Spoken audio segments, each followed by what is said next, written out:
Então vamos cerrar os nossos olhos e rogar ao nosso Mestre Jesus, nosso pastor maior, para que em mais esta vez esteja entre nós, sensibilizando-nos, intuindo-nos, para que possamos não só bem compreender o que vai ser o assunto que vai ser tratado hoje, a mensagem de hoje, mas principalmente, Mestre, nos ajude a tornar seus ensinamentos faróis que venham iluminar o nosso caminho na direção que queremos seguir em busca dos objetivos maiores da vida, que consistem basicamente em superar as nossas imperfeições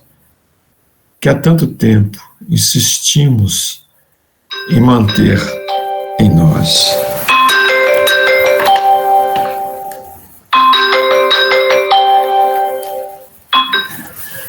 Assim, Mestre, rogamos mais uma vez que nos ampare, nos fortaleça. E principalmente ao companheiro que fará o estudo desta noite. Que assim seja.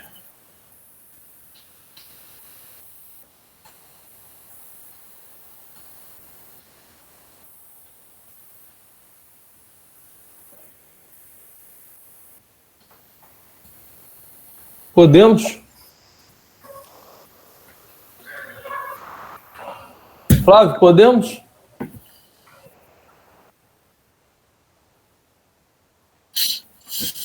Tá. Beleza, então. Bom, boa noite a todos. A gente vai dar continuidade aí ao estudo da obra Nosso Lar e pedindo a proteção de Deus, dos mentores espirituais, para que todos nós possamos aí respirar num clima de fraternidade, de amor, que é o que todos nós almejamos. A gente, dando continuidade nesse estudo da obra Nosso Lar, a gente estava falando sobre a visão de Francisco, no encontro da semana passada. E naquele encontro a gente percebia o seguinte: o Francisco é um espírito recolhido na Câmara de Retificação que era assombrado por si mesmo. Ele na verdade, era altamente materialista, um espírito materialista muito, muito ligado ao próprio corpo, porque materialismo não é só você ser ligado à questão de dinheiro. Ali, no caso, Francisco, ele era ligado ao próprio corpo, e sentiu muita dificuldade no momento da desencarnação. E ali a gente começou a falar daquele instante em que ele começa, a espiritualidade permite que ele sinta ali naquele momento de desencarnação os efeitos que o corpo físico dele estava sofrendo. A espiritualidade permite que o próprio espírito dele comece a sentir. Mas por que sente? Por que o espírito sente? Na verdade, sentem esses efeitos os espíritos que são materialistas. Os espíritos que estão presos ao próprio corpo, que a mente ainda está ligada ao próprio corpo. A pessoa não entende que com a desencarnação o espírito está liberado. Por não entender isso, a pessoa fica presa ainda às sensações físicas, às sensações da matéria. E qual é o mecanismo que a justiça divina encontra para fazer você mudar de pensamento quando você está cristalizado? É o sofrimento. E é por isso que ele passa pelo sofrimento no momento ali que ele tem ali o corpo dele sendo consumido após a desencarnação. Ele passa não é por castigo, é por misericórdia, porque é a forma dele encontrar um desprendimento e sair daquele cenário ali, mudar a mente dele. Então, muitas vezes a gente tem que entender isso, que a dor, quando bate a nossa porta, ela vem muitas vezes para nos ajudar a mudar um pensamento que está cristalizado em nós. A gente vai dar continuidade, eu vou avançar para o próximo capítulo, que é herança e eutanásia. E a gente percebe que o André Luiz agora, na obra, ele começa a falar, a entrar mais nessas questões materiais ou materialistas. Porque qual que é a proposta da doutrina espírita? O espiritismo não vem combater outra religião. O espiritismo vem combater o materialismo. O espiritismo não é adversário de outra religião. É o único adversário que o espiritismo tem é o materialismo. E o materialismo, ele se transforma de várias formas. Uma é o apego ao corpo, demasiadamente. Obviamente que todo mundo tem que cuidar da saúde. Outras vezes é o apego ao dinheiro. Outras vezes, juntamente com o apego ao dinheiro, vem o apego à vaidade. Então, o André Luiz, na obra, ele começa a demonstrar várias facetas ou várias faces do materialismo. E a gente vai entrar nesse capítulo agora que vai falar sobre herança e sobre eutanásia. Dois assuntos bem interessantes. Sobre eutanásia ele fala muito pouquinho lá no final, mas deixa um recado muito importante para a gente. Vamos conversar sobre isso aí agora.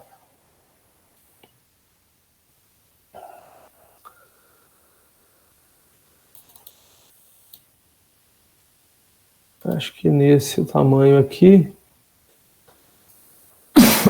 Desculpa, todo mundo enxerga. Capítulo 30, herança e eutanásia. Ainda não voltara a mim da profunda surpresa, quando Salustio se aproximou, informando a Narcisa. Nossa irmã Paulina deseja ver o pai... Oi? Tá não? Deixa eu botar lá de novo. Tá vendo? Tá dando para ver? Tá. Ainda não voltara a mim da profunda surpresa, a surpresa que ele teve com Francisco, quando Salustio se aproximou informando a Narcisa. Nossa irmã Paulina, Narcisa, deseja ver o pai enfermo no pavilhão 5. Antes de atender, julguei razoável consultá-la, porque o doente continua em crise muito aguda. Mostrando gestos de bondade que lhe eram característicos, Narcisa acentuou. Mande-a entrar sem demora. Ela tem permissão da ministra, visto estar consagrando o tempo disponível em tarefa de reconciliação dos familiares. Enquanto o mensageiro se despedia, apressado, a enfermeira bondosa acrescentava, dirigindo-se a mim. Você, André, verá que filha tão dedicada que é a irmã Paulina. Não decorrera 1 minuto e Paulina estava diante de nós, esbelta e linda. Trajava uma túnica muito leve, tecida em seda luminosa. Angelical beleza caracterizava-lhe os traços fisionômicos, mas os olhos denunciavam extrema preocupação. Narcisa apresentou-a delicadamente e, sentindo talvez que poderia confiar na minha presença, perguntou inquieta. E papai, minha amiga? Um pouco melhor, esclareceu a enfermeira. No entanto, ainda acusa desequilíbrios fortes. É lamentável, Narcisa. Nem ele nem os outros cedem no estado mental a que se recolheram. Sempre o mesmo ódio e a mesma displicência. Então aqui o que a gente vai encontrar aqui na obra Nosso Lar? A gente entra na obra para perceber o seguinte. A Narcisa recebe a Paulina e ela faz uma observação. A Paulina dedica o tempo que ela tem útil para reajustar os desencontros da família. Veja que esse trabalho para o plano espiritual, o trabalho de reajustamento de almas, é um trabalho importantíssimo.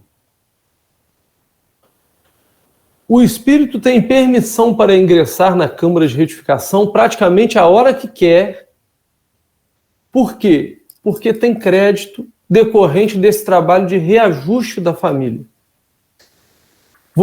Toda vez que a gente entra num trabalho de conciliação, a gente está trabalhando para Jesus. Todas as vezes que você entra num trabalho de equilíbrio, de reajuste, a gente está trabalhando para Jesus. E quando nós trabalhamos para Jesus, nós temos créditos, nós temos acesso liberado. Então, esse trabalho de Paulina é considerado de suma importância para o plano espiritual. E ela tem acesso e começa a conversar ali na Câmara de Retificação. E o que ela diz ali? Ela vai falar assim, olha, o papai e os outros familiares não cedem o estado mental.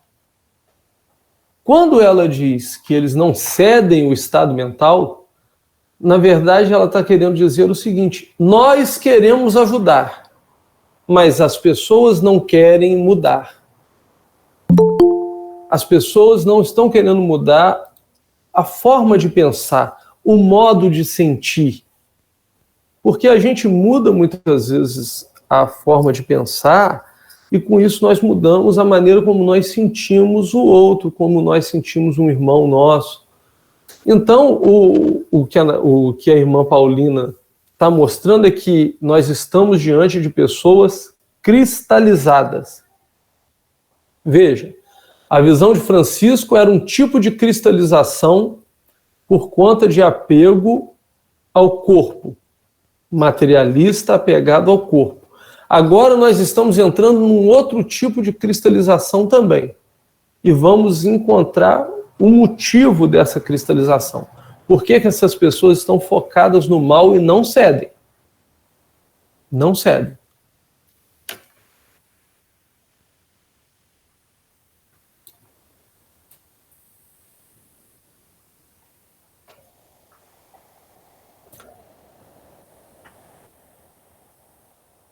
Narcisa nos convidou a acompanhá-la e minutos após, tinha diante de mim um velho de fisionomia desagradável.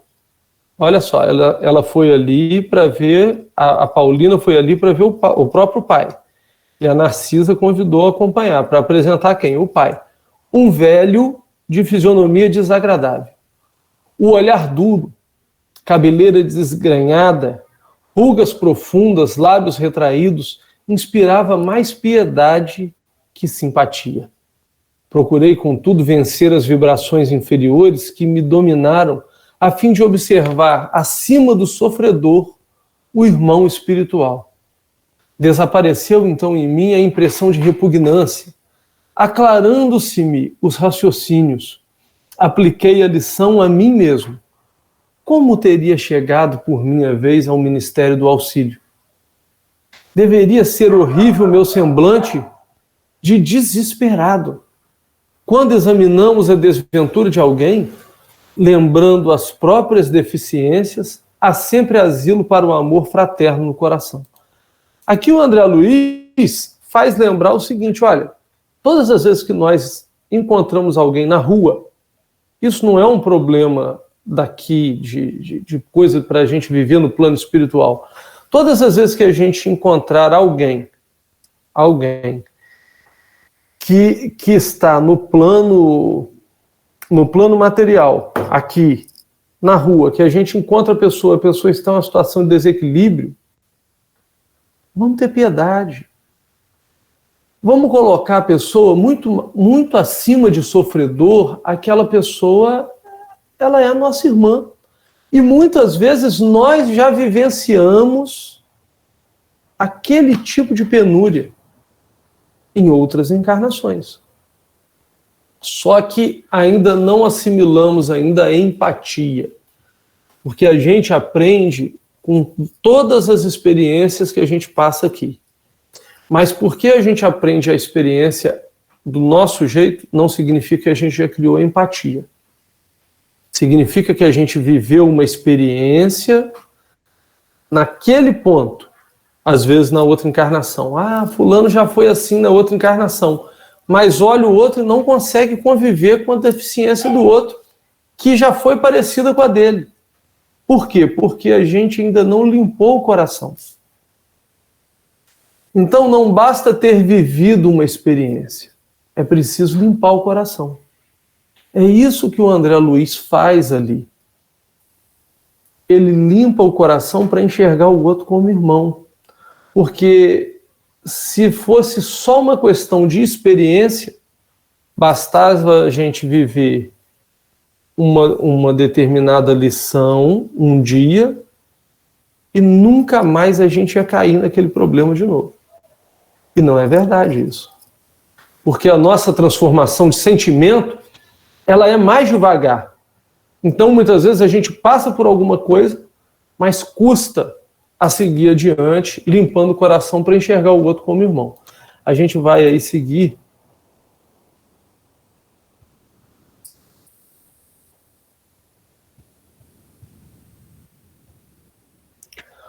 O velho enfermo não teve uma palavra de ternura para a filha, que o saudou carinhosa, através do olhar que evidenciava aspereza e revolta, semelhava-se a uma fera humana enjaulada. E ela disse: papai, sente-se melhor? Perguntou.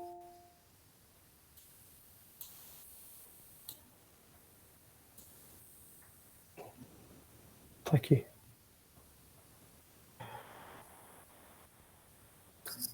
E o velho disse, gritando: ai, ai, eu não posso esquecer o infame, não posso descansar o pensamento. Ainda o vejo a meu lado, ministrando meu veneno mortal. Não diga isso, papai, pediu a moça. Lembre-se de que Edelberto entrou em nossa casa como filho enviado por Deus. Meu filho? Nunca! É um criminoso sem perdão, é filho do inferno. E Paulina falava agora com os olhos rasos d'água. Ouçamos, papai, a lição de Jesus, que recomenda nos amemos uns aos outros. Atravessamos experiências consanguíneas na terra para adquirir o verdadeiro amor espiritual. Aliás, é indispensável reconhecer que só existe um Pai realmente eterno, que é Deus. Mas o Senhor da vida nos permite a paternidade ou a maternidade no mundo, a fim de aprendermos a fraternidade sem mácula. Nossos lares terrestres são cadinhos de purificação dos sentimentos ou templos de união sublime, a caminho da solidariedade universal. Muito lutamos e padecemos, até adquirir o verdadeiro título de irmão. Somos todos, papai, uma só família na criação, sob a bênção providencial de um Pai único. Então veja, aqui o que a Paulina está ensinando para o próprio pai é o seguinte: a gente tem ali a relação de um pai que odeia o próprio filho. E o filho chama-se Edelberto. Ele não consegue reconhecer nenhuma gota de amor por esse filho. É filho do inferno, é um desgraçado, é uma série de adjetivos degradantes. E a gente vai perceber do outro lado a Paulina tentando mostrar o seguinte: olha, ele entrou na nossa casa enviado por Deus. Deus não erra. Deus não erra. Ele entrou na nossa casa na condição de filho enviado por Deus. Ele não entrou aqui por acaso, papai. Ele entrou aqui porque Deus quis que ele estivesse aqui perto de nós. E ali o André Luiz pega a lição de Paulina para obter uma explicação muito interessante. A família consanguínea é um instrumento que Deus usa para nos fazer aprender a amar. É um instrumento que Deus usa para nos fazer reajustar com a lei. Aprender a lei do amor. É a família consanguínea. Por que é a família consanguínea? Por uma razão muito simples. Toda criança, psicologicamente, ela é mais egoísta. A gente entra no núcleo familiar, que é a microsociedade. Ali a gente aprende a quebrar o egoísmo para entender que o meu problema passa a ser problema nosso. E ali a gente aprende, começa a ter uma relação um com o outro, através dessa família consanguínea. Eu começo, através dessa proximidade, a ter laços de afeto que facilitam o amor que um dia vai se tornar amor universal. Por isso que muita gente fala assim, Jesus ensinou a amar o próximo, não ensinou a amar quem está longe, começa amando quem está perto. É porque amar a família consanguínea costuma ser muitas vezes mais fácil, vão sendo as primeiras lições, ainda que aquela pessoa te tenha feito mal na encarnação anterior. Por que isso? Porque se eu recebo um espírito como filho, o fato de eu ter que me dedicar a ele, aquela figura da criança, a criança com a inocência que ela tem, com a pureza que ela tem, ela já vai quebrando o meu ódio, ainda que ele seja de encarnação anterior. Por isso, inclusive, as crianças têm essa ternura no olhar, esse semblante de inocência, para ir quebrando, muitas vezes, o ódio que as pessoas cultivam há muitas e muitas reencarnações. Então, no contexto aí da obra, o Edelberto entra na vida da família justamente para reaproximar. Olha só, vamos todos aprender a amar, não importa de onde veio o Edelberto. Mas vamos ver como é que foi o desfecho da história? E vamos entender por que o pai dele está com tanta raiva dele? A gente vai ver isso agora.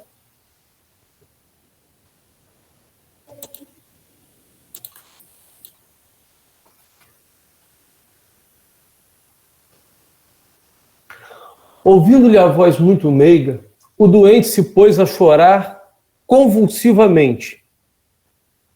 Perdoe Edelberto, papai.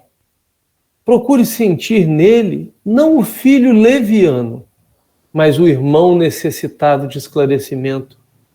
Estive em nossa casa ainda hoje, a casa material, lá observando extremas perturbações. Daqui, deste leito, o Senhor envolve todos os nossos parentes em fluidos de amargura e incompreensão, e eles lhe fazem o mesmo por idêntico modo.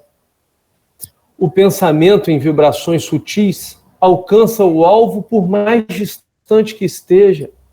A permuta de ódio e desentendimento causa ruína e sofrimento nas almas. Mamãe recolheu-se, faz alguns dias ao hospício, ralada de angústia. Amália e Cacilda entraram em luta judicial com Edelberto e Agenor, em virtude dos grandes patrimônios materiais que o Senhor ajuntou nas esferas da carne. É um quadro horrível, papai, cujas sombras poderiam diminuir se sua mente vigorosa não estivesse mergulhada em propósito de vingança. Aqui vemo-lo em estado grave, na terra, mamãe louca e os filhos perturbados, odiando-se entre si, em meio de tantas mentes desequilibradas, uma fortuna de 1.500.000 cruzeiros. E o que é que vale isso, meu pai? Se não há um átomo de felicidade para ninguém. Aqui é a questão. A família, o pai, deixa uma fortuna de mais de 1.500.000. Hoje seria uma quantia fabulosa. E o que a gente tem ali? O que a gente vê ali? A gente vê que eles herdaram muito dinheiro, mas não conseguem viver um dia sequer de felicidade. E a Paulina está mostrando para ele o seguinte, olha, o que está adiantando esse dinheiro todo, esse império que o senhor construiu, se está todo mundo desgraçado na vida? Desgraçado com dinheiro. É o famoso caído com elegância. A pessoa está sofrendo de uma forma que a mãe foi parar num hospício. Isso daí mostrando o seguinte: quando nós não conseguimos administrar os nossos sentimentos, as nossas emoções, a consequência é a loucura. Quando nós não conseguimos administrar as situações adversas, a consequência é a loucura, muitas vezes. E por isso o Espiritismo tem um papel fundamental no mundo, porque a doutrina espírita é a figura do Consolador prometido. E ela traz as explicações necessárias para que a gente aprenda a se comportar bem. E vamos entender que se comportar bem não significa sair vitorioso da prova. Vitorioso no sentido de que, isso daí eu tirei de letra. Se comportar bem significa não se deixar perturbar. Significa não enlouquecer por causa da crise, ainda que a crise esteja doendo.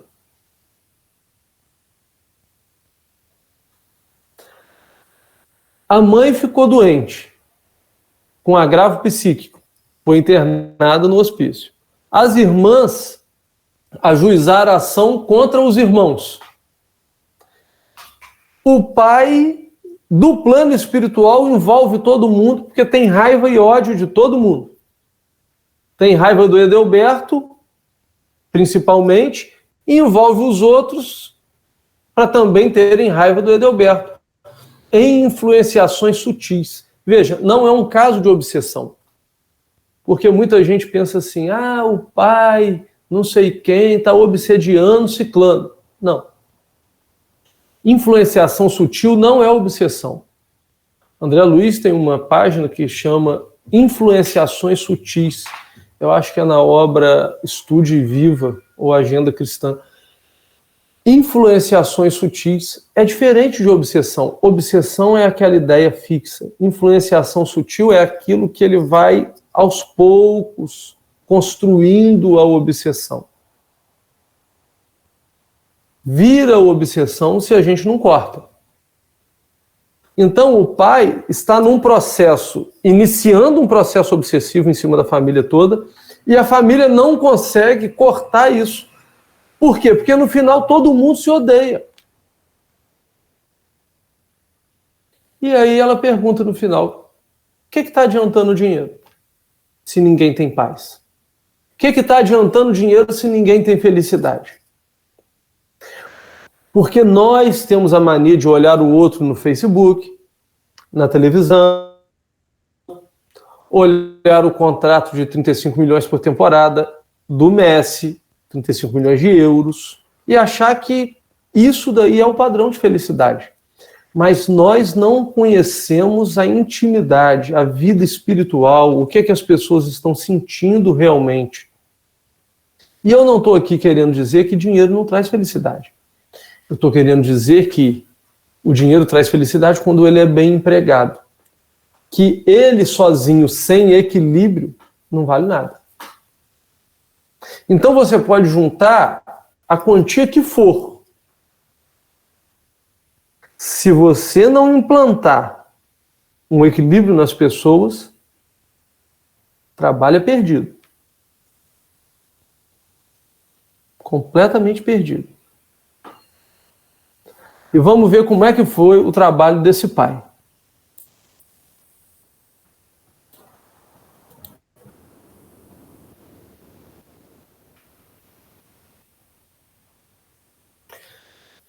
Ele vai dizer o seguinte: mas eu leguei um patrimônio enorme a essa família, desejando o bem-estar de todos, Paulina. E a Paulina nem deixou ele terminar e recuperou a palavra dizendo: papai, nem sempre sabemos interpretar o que é benéfico no capítulo da riqueza transitória da vida. Se o Senhor assegurasse o futuro dos nossos, garantindo tranquilidade moral e trabalho honesto, seu esforço seria de valiosa previdência. Mas às vezes, papai, costumamos amealhar o dinheiro por espírito de vaidade e ambição, querendo viver acima dos outros. Não nos lembramos disso, senão nas expressões externas da vida. São raros os que se preocupam em ajuntar conhecimentos nobres, qualidades de tolerância, luz de humildade, bênção de compreensão. Impomos ao outro os nossos caprichos, afastamo-nos dos serviços do Pai e esquecemos a lapidação do nosso espírito.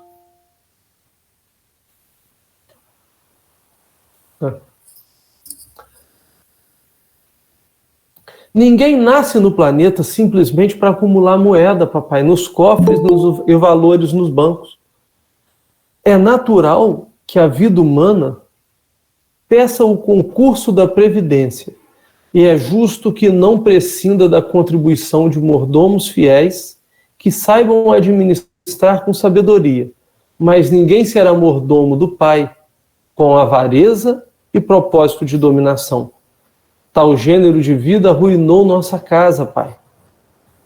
Debalde, no outro tempo, busquei levar socorro espiritual ao ambiente doméstico. Em vão, né?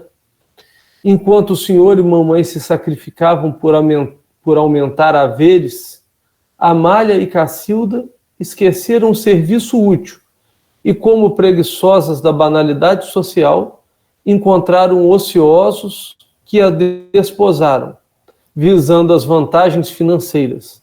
Agenor repudiou o estudo, entregando-se à má companhia. Edelberto conquistou o título de médico, aliando-se por completo da medicina e exercendo-a tão somente de longe em longe, à maneira de um trabalhador que visita o serviço por curiosidade. Todos arruinaram belas possibilidades espirituais, distraídos pelo dinheiro fácil e apegados à ideia de herança. Então, o que a gente vê aqui?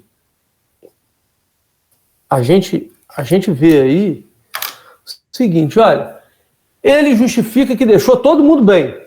Eu trabalhei muito, deixei a galera toda muito bem, todo mundo ficou ótimo, bem de vida, deixei dinheiro para todo mundo.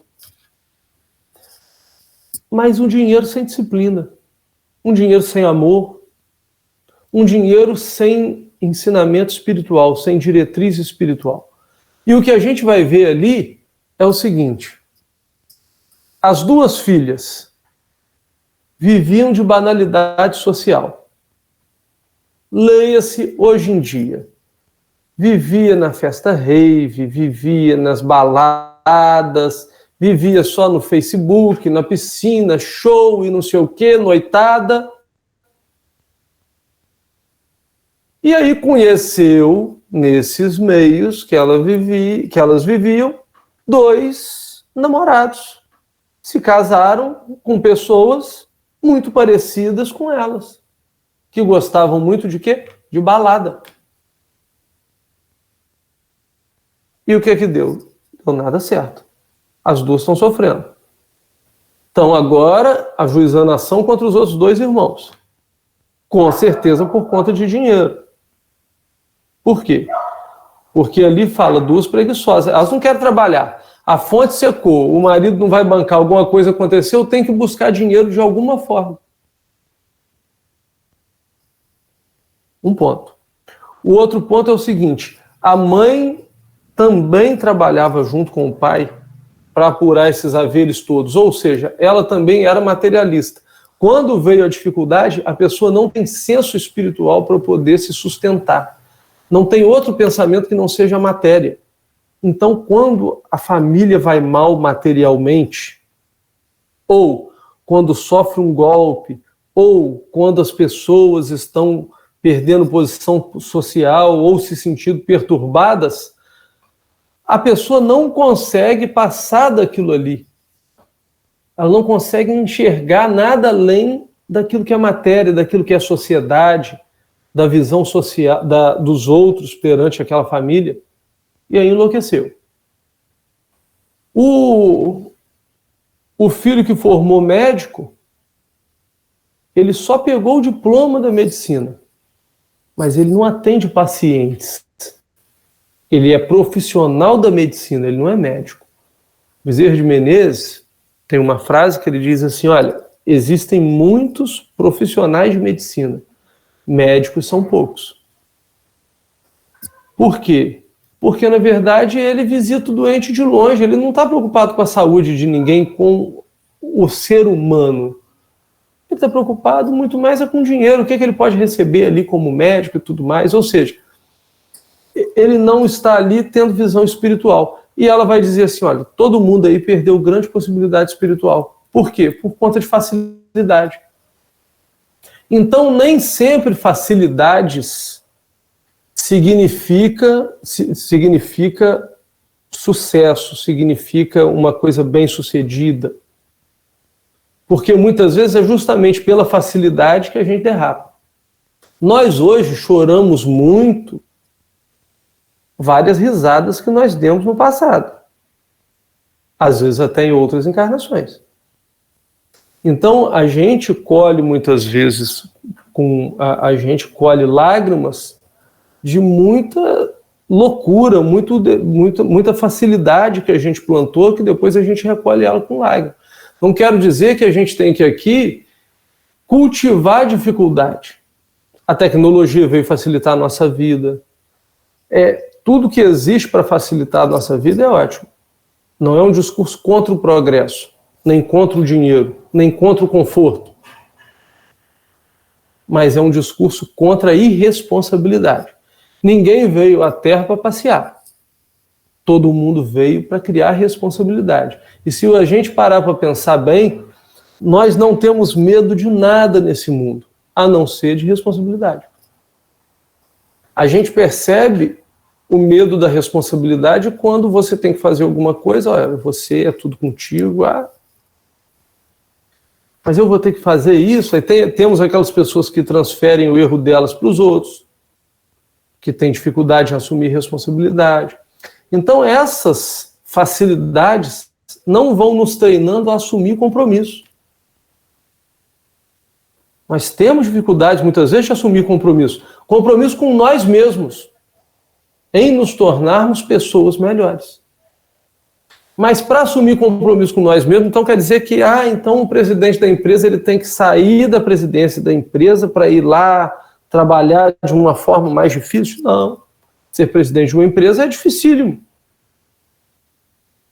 Tanto que poucas pessoas são bem-sucedidas na presidência de uma empresa. Às vezes tem até aquele fenômeno que você dá uma empresa, depois o filho, não sei quem administra a empresa, não dá certo, volta o gestor anterior, a coisa volta a funcionar. Então, assim, o que eu estou querendo dizer? Estou querendo dizer aqui que a visão espiritual, o nosso compromisso espiritual, ele passa pela parte profissional, pela parte amorosa, ele passa pela parte familiar, passa por tudo na nossa vida. De modo que plantar facilidade, dinheiro e tudo mais, e parar por aí, não significa que vai dar certo. Se a pessoa não tiver discernimento, vai tudo por água abaixo. Você tem muito dinheiro e muito problema. Muito dinheiro e muito desequilíbrio. Então vai ficando difícil.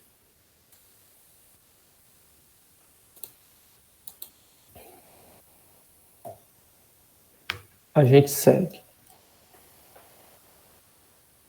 O enfermo tornou expressão de pavor e aqui a gente vai ver o que aconteceu, afinal de contas, para esse homem ter tanta raiva do filho. Maldito Adelberto, é um filho criminoso e ingrato. Matou-me sem piedade, quando ainda necessitava regularizar minhas disposições testamentárias. Malvado, é um malvado. E a Paulina, cale-se, papai. Tenha compaixão de seu filho, perdoe e esqueça. O velho, porém, continuou a praguejar em voz alta. A jovem preparava-se para discutir, mas Narcisa endereçou-lhe significativo olhar, chamando Saluxo para socorrer o doente em crise. Calou-se a Paulina, acariciando a fronte paterna e contendo a custo as lágrimas. Daí a instante, retirava-me em companhia de ambas sob forte impressão. As duas amigas trocavam confidências, ainda por alguns minutos, despedindo-se Paulina a evidenciar muita generosidade nas frases gentis, mas muita tristeza no olhar, afogado em justa preocupação. E Narcisa, então, voltando-se a mim, disse: os casos de herança, André, em regra, são extremamente complicados. Com raras exceções, acarretam enorme peso a legadores e legatários. Neste caso, porém, vemos não só isso, mas também a eutanásia. A ambição do dinheiro criou em toda a família de Paulina esquisitice e desavença. Pais avarentos possuem filhos esbanjadores. Fui à casa de nossa amiga quando o irmão, o Edelberto, médico de aparência distinta, empregou no genitor quase moribundo a chamada morte suave, eutanásia. E esforçamo-nos por o evitar, mas foi em vão. O pobre rapaz desejava, de fato, apressar o desenlace por questões de ordem financeira. E aí temos agora a imprevidência e o resultado, ódio e moléstia. E com um expressivo gesto, Narcisa rematou: Deus criou seres e céus, André, mas nós costumamos transformar-nos em espíritos diabólicos, criando nossos infernos individuais. Então aqui o que a gente nota? A irmã Narcisa diz o seguinte, um ditado que a gente vê muito no meio jurídico, que é aquele negócio: o diabo se faz representar em várias ocasiões na vida, mas quando o assunto é inventário e testamento, ele vai pessoalmente. O que acontece é o seguinte: o pai já estava doente, ia falecer, mas o filho médico fez a eutanásia não para aliviar o sofrimento dele. Que a gente não vai trazer aqui discussão sobre o espiritismo é contra a favor da eutanásia. Nós não vamos trazer essa discussão aqui. O fato ali é o seguinte: ele aplica o remédio, mas não porque ele estava preocupado em aliviar a dor. A preocupação dele era: eu quero ficar com a herança.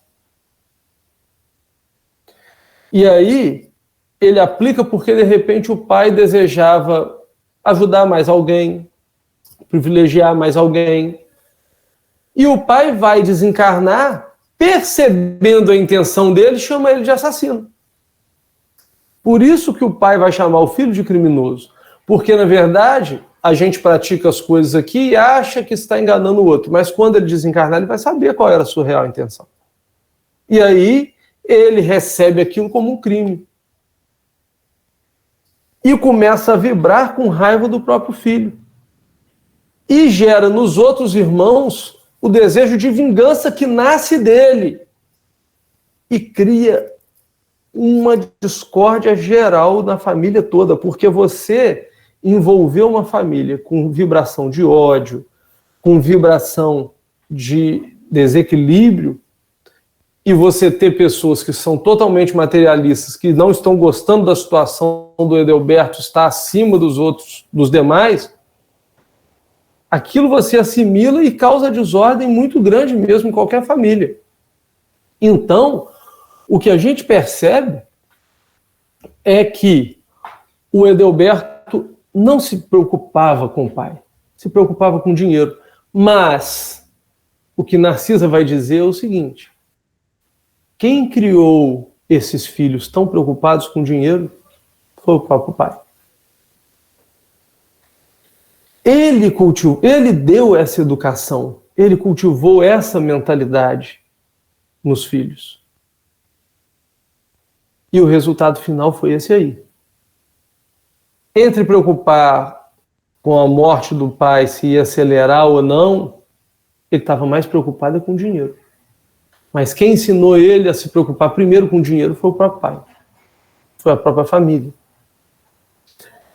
E a gente vai percebendo ali que os espíritos dizem que raros casos de legado, de testamento, não dá problema, comprometimento espiritual. Por quê? Porque são raras as pessoas que aceitam, muitas vezes, o testamento, última manifestação de vontade. São raras as pessoas que aceitam aquela manifestação de vontade. Cria-se um ódio entre as pessoas enorme. Enorme. Por quê? Porque a cabeça está somente ali no plano material. Vale o bem.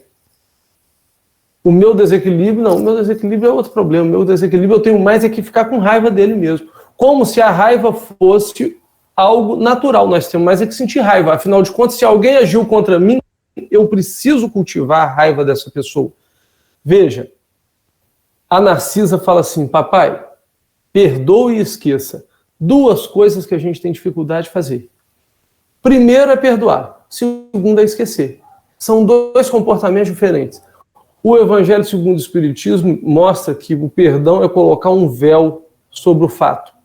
Mas o perdão, ele é um processo. Eu começo perdoando de que forma? Eu desarmo o meu coração para entender que você é meu irmão. Depois que eu entendo que você é meu irmão e eu começo a desarmar meu coração, eu retiro aquele fluido pesado que está em mim, paro de irradiar ódio sobre você.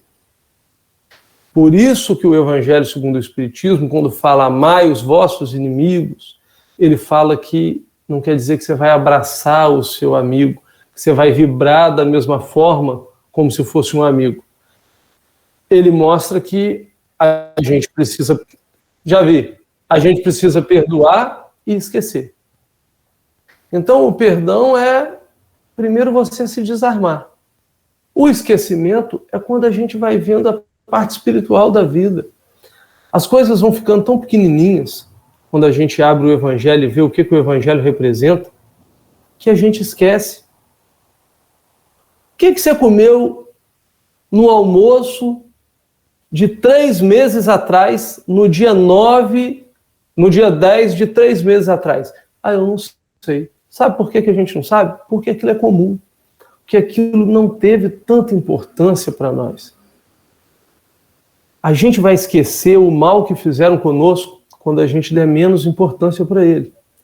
E a gente só vai dar menos importância para o mal que fizeram conosco quando a gente colocar Jesus acima das coisas, a parte espiritual da vida, acima da parte material, e entender que, fora do Evangelho, a gente está apenas perdendo tempo, desviando do roteiro, que vai fazer com que um dia nós tenhamos que começar tudo de novo até acertar.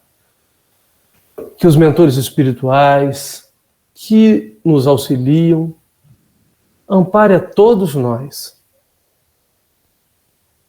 Proteja nossos familiares, nossos lares. E, Senhor, infelizmente ainda não temos condições de pensar tal qual o Evangelho nos ensina, pelo menos muitos de nós não. Mas estamos caminhando. Esperamos chegar cada vez mais rápido com a luz que o Espiritismo traz para nós, para perto de Ti, rumo à angelitude. Que assim seja. Ô Flávio, nós vamos ter que migrar esse negócio aí para o YouTube,